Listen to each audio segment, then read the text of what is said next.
বারবার রুম বদলান, এই জন্যই মালা হ্যাঁ, বিরক্ত লাগে।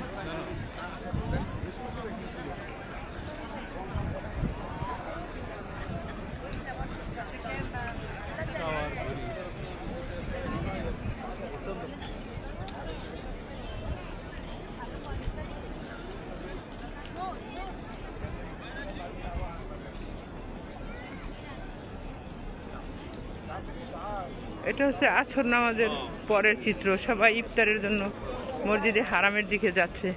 সামনেই আবু বকর রাদিয়াল্লাহু তাআলা আনহুর বাড়ি, সেই বাড়ির ওখানেই এখন বড় হোটেল। আমাদের সাহাবাদের মধ্যে সব থেকে দানশীল সাহাবা ছিল আবু বকর, যে 100-তে 100% সে রাসূল সাল্লাল্লাহু আলাইহি ওয়াসাল্লামের কাছে দান করছেন তার কাজে, দিনের কাজে। আজকে তার সেই বাড়িটা, হ্যাঁ, কত তলা ঠিক বলতে পারবো না, 40 তলা বা 50 তলার তো কম না হোটেল। হ্যাঁ, সবচেয়ে রাজকীয় হোটেল ক্লক টাওয়ারের পাশেই অবস্থিত। আল্লাহ তাআলা এদেরকে পৃথিবীতেই, দুনিয়াতেই জান্নাতি ঘোষণা করছেন, রাদিয়াল্লাহু তাআলা ঘোষণা করছেন, এবং আলামিন বিশ্বাসী উপাধি পাইছেন আবু বকর সিদ্দিক।